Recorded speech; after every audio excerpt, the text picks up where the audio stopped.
નમસ્કાર આચાર્ય મિત્રો, આજે આપણે પ્રાઇસા વેબસાઇટ ઉપર શિક્ષકોનું રજિસ્ટ્રેશન કઈ રીતે કરવું તેના વિશે માહિતી મેળવીએ. સૌપ્રથમ ગૂગલ ક્રોમ ઓપન કરીશું. તેમાં પ્રાઇસા PRAISA.org સર્ચ કરીશું. paisa.org/paisa/login ઓપન કરતા આ મુજબની એક સ્ક્રીન દેખાશે, જેમાં સૌપ્રથમ એન્ટર યુઝર નેમ આવે છે. ત્યાં આપણે આપણું યુઝર નેમ લખવાનું છે. ત્યારબાદ એન્ટર પાસવર્ડની અંદર આપણે આપણો પાસવર્ડ લખવાનો છે.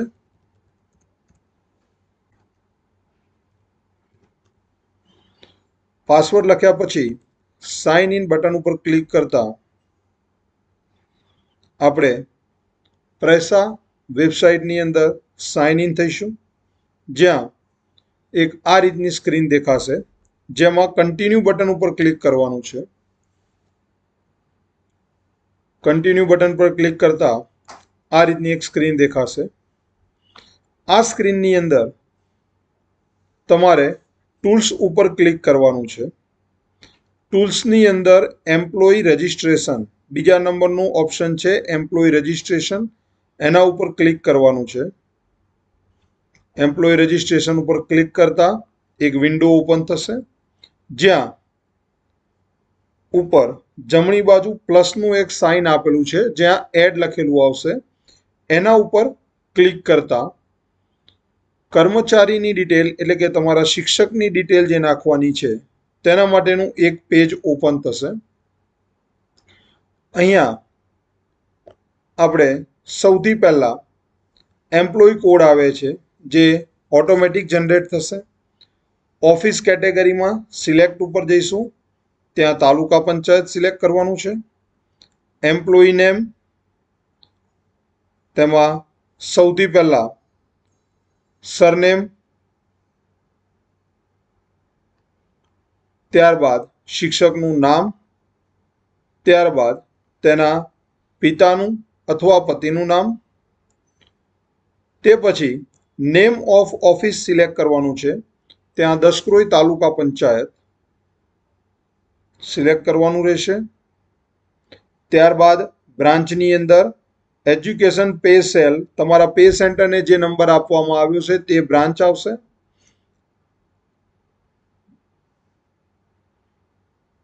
ડેઝિગ્નેશનની અંદર ટીચર, ટી દબાવી ડાઉન એરો કી દબાવતા જઈશું એટલે ટીચરનો ઓપ્શન આવશે. એ ટીચરનો ઓપ્શન સિલેક્ટ કરવાનો છે. ક્લાસ ઓફ એમ્પ્લોયીની અંદર ક્લાસ 3 સિલેક્ટ કરવાનો છે. એમ્પ્લોયી કેટેગરીમાં અધર કેટેગરીમાં જવાનું છે. જેન્ડર મેલ ફિમેલ સિલેક્ટ કરવાનું છે. ડેટ ઓફ બર્થ કેલેન્ડરમાંથી સિલેક્ટ કરવાની છે. અહીંયા ઉપર જુલાઈ 2005 લખ્યું છે, ત્યાં ક્લિક કરીશું એટલે વર્ષ ઉપર આવી જશે. વર્ષ ઉપર ફરીથી ક્લિક કરીશું એટલે વર્ષો બદલાશે. લેફ્ટ એરો દબાવી આગળ જતા જે વર્ષ હોય તે વર્ષ સિલેક્ટ કરી, મહિનો સિલેક્ટ કરી અને તારીખ સિલેક્ટ કરતા ડેટ ઓફ બર્થ અને ડેટ ઓફ રિટાયરમેન્ટ ઓટોમેટિક આવી જશે. ડેટ ઓફ જોઈનિંગ સેમ જે રીતે જન્મ તારીખ સિલેક્ટ કરી તે રીતે ડેટ ઓફ જોઈનિંગ આપણે સિલેક્ટ કરવાની છે.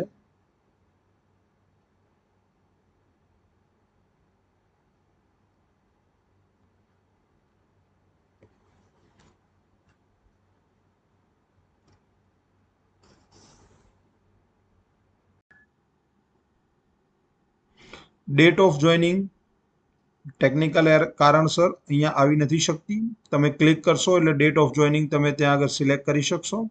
ત્યારબાદ એમ્પ્લોયી કેસ નંબર, આ કેસ નંબર આપણે 7મા પગાર પંચના સ્ટીકરમાં અથવા 6ઠ્ઠા પગાર પંચના સ્ટીકરમાં આપેલો હશે, જેને આપણે IFMS કેસ નંબર પણ કહીએ છીએ.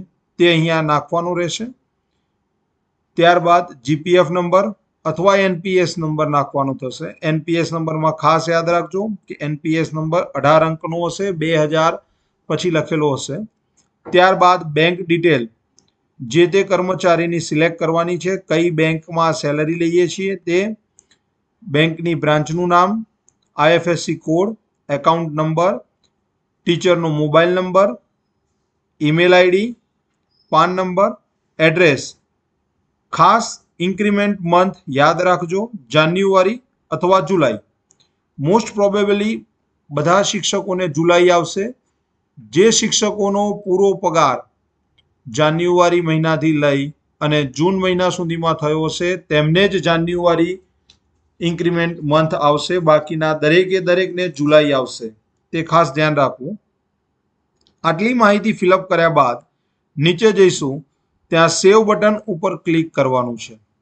સેવ બટન ઉપર ક્લિક કરતા તમારે જો કોઈ માહિતી બાકી રહી ગઈ હશે તો આ રીતે રેડ કલરમાં ત્યાં આગળ બોક્સ બતાવશે. જે ડિટેલમાં સ્ટાર કરેલો છે તે કમ્પલસરી ડિટેલ એડ કરવાની છે. ત્યારબાદ જ માહિતી સેવ થશે. માહિતી સેવ કર્યા પછી તમે જ્યારે સેવ બટન ઉપર ક્લિક કરો છો ત્યારે નીચે લખાઈને આવશે કે રજિસ્ટર સક્સેસફુલી. અહીંયા જેટલી પણ ડિટેલ બાકી હતી તે દરેકે દરેક ડિટેલ્સ છે. એ ડિટેલ એડ કર્યા પછી સેવ બટન ઉપર ક્લિક કરીશું એટલે નીચેના ભાગમાં સેવ સક્સેસફુલી એવું લખાઈને આવી જશે. ત્યારબાદ જે એમ્પ્લોયી કોડ હતો તે એમ્પ્લોયી કોડ ઓટોમેટિક જનરેટ થઈ અને અહીંયા બતાવે છે, તે ખાસ ધ્યાન રાખો.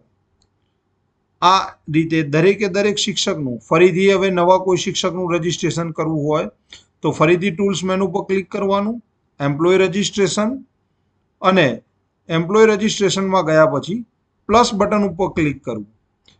એ સિવાય જો તમે કોઈ એમ્પ્લોયીનું રજિસ્ટ્રેશન કર્યું હોય અને તેના વિશે માહિતી જોઈતી હોય તો તમે નીચે જોઈ શકો છો કે મેં આટલા શિક્ષકોના રજિસ્ટ્રેશન કરેલા છે.